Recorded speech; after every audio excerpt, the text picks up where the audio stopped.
नमस्कार दोस्तों, यूरोडेंस में आप सभी का बहुत बहुत स्वागत है। मैं इस वीडियो में परीक्षा में सफलता पाने की 20 टिप्स, सफलता के सूत्र। फर्स्ट पॉइंट, काम को टालने की आदत छोड़ें।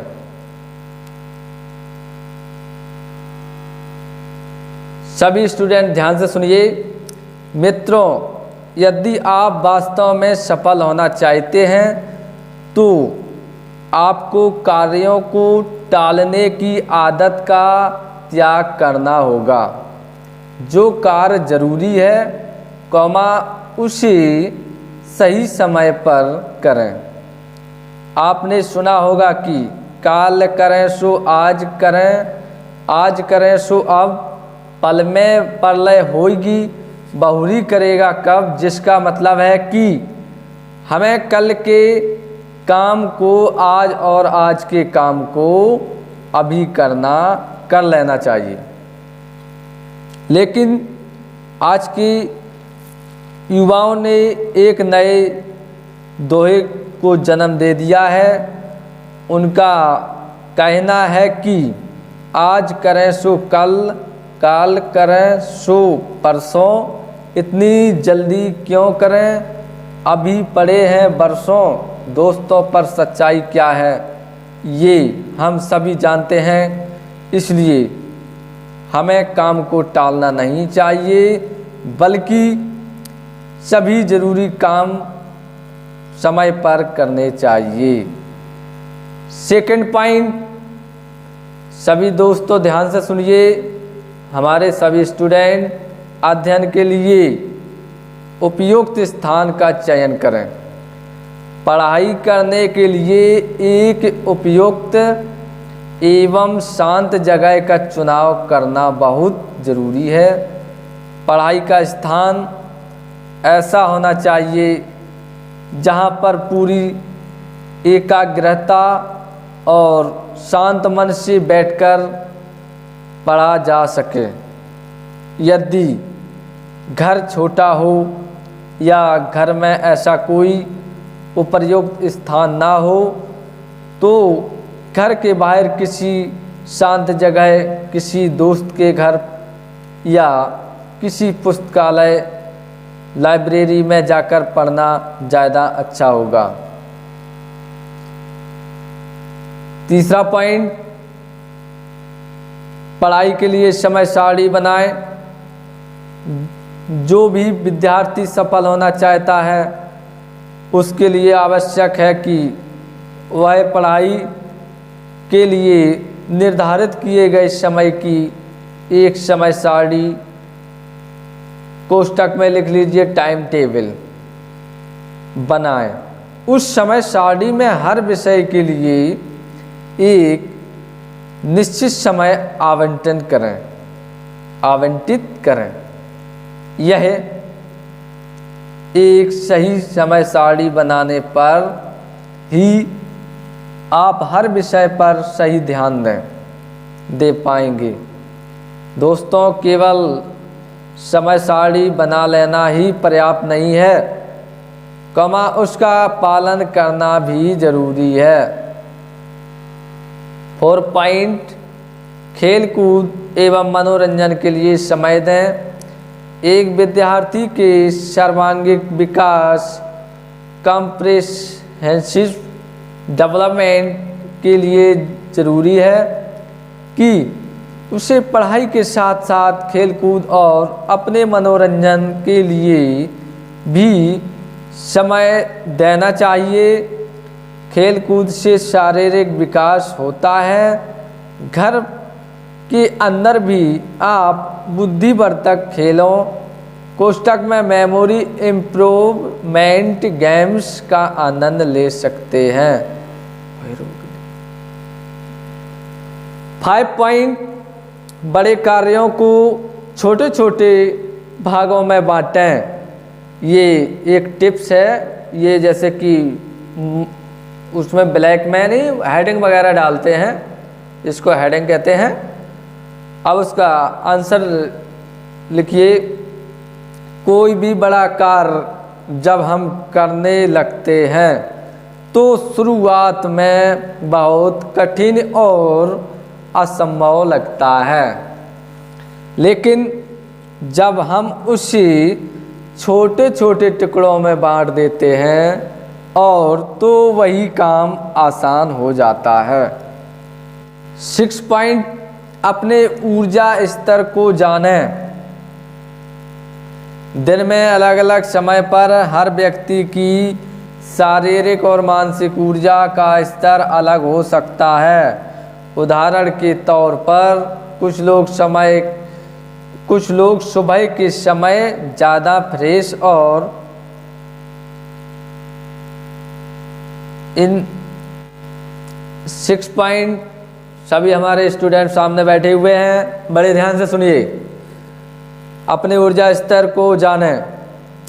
दिन में अलग अलग समय पर हर व्यक्ति की शारीरिक और मानसिक ऊर्जा का स्तर अलग हो सकता है। उदाहरण के तौर पर कुछ लोग सुबह के समय ज़्यादा फ्रेश और एनर्जेटिक महसूस करते हैं,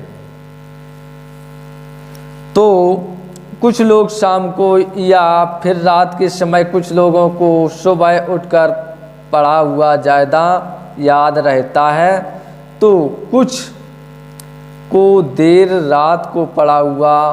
तो जिस समय आप अपने को ज़्यादा फ्रेश और ऊर्जावान महसूस करते हैं, वह समय आप अपनी पढ़ाई के लिए रखें। 7 पॉइंट, पढ़ाई के बीच अल्प विश्राम लें। पढ़ाई करते समय आपका दिमाग थक जाता है। जब भी आप थकान महसूस करें तो एक अल्प विश्राम, शॉर्ट ब्रेक, इंग्लिश में क्या कहते हैं, शॉर्ट ब्रेक जरूर लें। आमतौर पर पढ़ाई करते समय 30 से 40 मिनट के बाद आपको थोड़ा आराम करना चाहिए। पॉइंट नंबर 8, मुख्य बिंदुओं को हाईलाइट करें। जब भी आप पढ़ाई करने बैठें तो अपने साथ एक हाईलाइटर पेन हमेशा रखें। अगर आपको कोई महत्वपूर्ण नाम, तिथि, स्थान या वाक्य दिखाई देता है तो तुरंत उसे हाईलाइटर कर लीजिए। इस तरह से रिवीजन करते समय आपको काफ़ी मदद मिलेगी। पॉइंट नंबर 9, अपना लक्ष्य निर्धारित करें। कैसे करें, यह आंसर सभी लोगों को बताने जा रहे हैं। सुनिए सभी लोग ध्यान से। जीवन में अपनी पढ़ाई के लक्ष्य निर्धारित कीजिए। आप कौन सा चैप्टर या किताब कितने दिनों में ख़त्म करना चाहते हैं, कौन से सब्जेक्ट पर विशेष ध्यान देने की ज़रूरत है, अथवा अपने मनपसंद कॉलेज में जाने के लिए कितने प्रतिशत अंकों की ज़रूरत होगी। इस प्रकार अपनी पढ़ाई के लक्ष्यों तो तय करना बहुत ज़रूरी है। अगर आप हर हफ्ते, महीने का लक्ष्य निर्धारित करते हुए पढ़ाई करेंगे तो साल के अंत में बिना घबराहट के सही ढंग से परीक्षा की तैयारी कर पाएंगे। पॉइंट नंबर 10, सभी ज्ञानेंद्रियों सिंस कोष्टक में लिखिए, सिंस को सम्मिलित करें। अपनी 5 ज्ञानेंद्रियों कोष्टक में लिखिए सभी लोग। कान, नाक, आँख, जीभ और त्वचा, कोष्टक को बंद कर लीजिए। का यथासंभव प्रयोग अपनी पढ़ाई में करें। किताब में छपे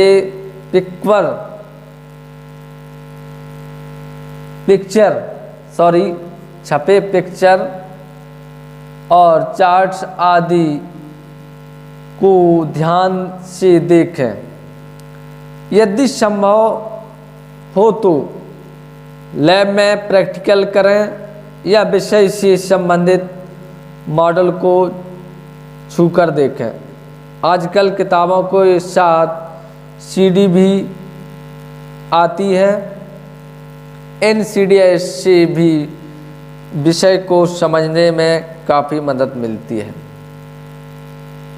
पॉइंट नंबर 11, बुद्धिवर्धक तकनीकों का प्रयोग। यदि आप बुद्धिवर्धक तकनीकों कोष्ठक मेमोरी इम्प्रूवमेंट टेक्निक्स के बारे में जानते हैं या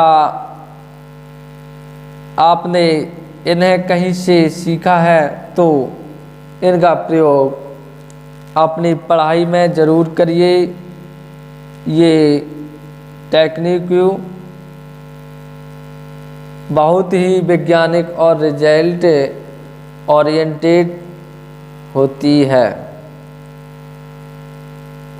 पॉइंट नंबर 12, संतुलित भोजन करें।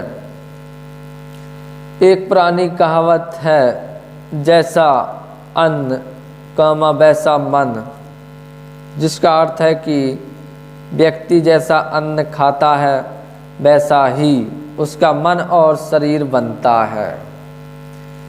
यह बहुत ज़रूरी है कि आप संतुलित भोजन लें। कोल्ड ड्रिंक्स और पिज्ज़ा व बर्गर जैसे जंक फूड से बचें। भोजन का सही तरीका है कि आप सुबह का नाश्ता भारी, दोपहर का भोजन उससे हल्का और रात का भोजन उससे भी हल्का लें। यदि संभव हो तो रात के भोजन में केवल सलाद और द्रव पदार्थ लिक्विड्स ही लें। पॉइंट नंबर 30, शरीर को स्वस्थ रखें, क्योंकि एक स्वस्थ शरीर में ही एक स्वस्थ मन निवास करता है। इसलिए सुबह के समय सैर पर जाएं और अपने सामर्थ्य के अनुसार व्यायाम, इंग्लिश में कहते हैं एक्सरसाइज, इसको कोष्ठक में बंद कर लीजिए, एक्सरसाइज करें। जितना स्वस्थ आपका शरीर होगा उतना ही आप एक्टिव और आत्मविश्वास से भरे रहेंगे। पॉइंट नंबर 40, प्रश्नों का उत्तर खोजें। मतलब कैसे प्रश्नों का उत्तर खोज सकते हैं, सुनिए। सभी स्टूडेंट हमारे सामने बैठे हुए हैं, बड़े अच्छे ध्यानपूर्वक से सुनिए। यदि आपके मन में कोई प्रश्न है या किसी प्रश्न का उत्तर आपको समझ नहीं आता है तो निसंकोच अपने अध्यापक से सहायता मांगें। हो सकता है कि ज़्यादा या बार बार प्रश्न पूछने के लिए आपके अध्यापक आपको डांट दें, पर विश्वास कीजिए कि जो विद्यार्थी वास्तव में सीखने की इच्छा रखता है उसे सभी टीचर्स पसंद करते हैं और उसकी मदद के लिए सदा तैयार रहते हैं। पॉइंट नंबर 50, सभी संसाधनों का प्रयोग करें। सभी संसाधनों का प्रयोग करें। पढ़ाई के लिए उपलब्ध सभी संसाधनों का भरपूर प्रयोग करें। किताबों को ध्यान से पढ़ें, पुस्तकालय में जाएं, अपने अध्यापकों और अभिभावकों से सहायता लें, दोस्तों और बड़े भाई बहन से मदद मांगें। इंटरनेट और टेलीविज़न आदि सभी उपलब्ध संसाधनों का सकारात्मक प्रयोग अपनी पढ़ाई के लिए करें। ब्लैंक कार्ड्स का प्रयोग करें। पढ़ते समय किसी विशेष बात या किसी उत्तर के मुख्य बिंदुओं को लिखने के लिए आप छोटे छोटे साइज के ब्लैंक कार्ड्स या पर्चियों का प्रयोग कर सकते हैं। ये कार्ड्स आपको रिवीजन करते समय काफ़ी मददगार साबित होंगे।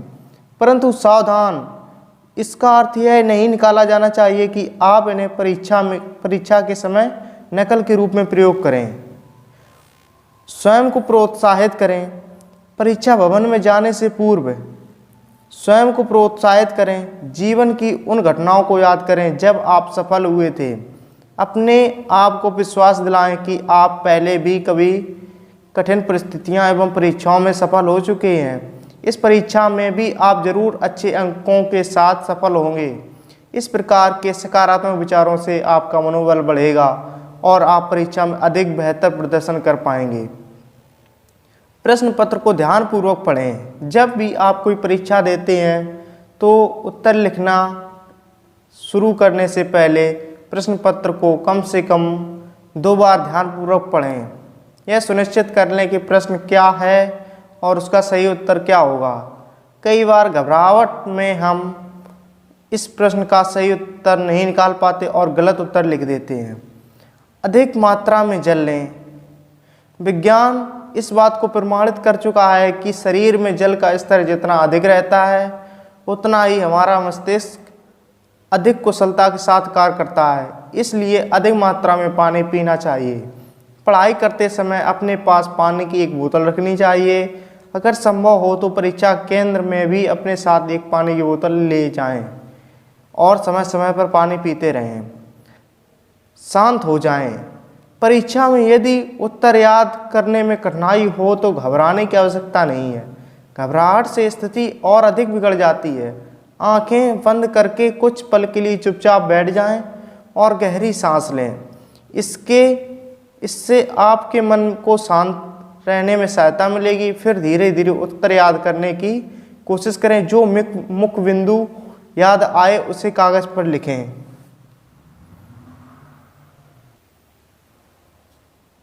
Thank you for watching this video.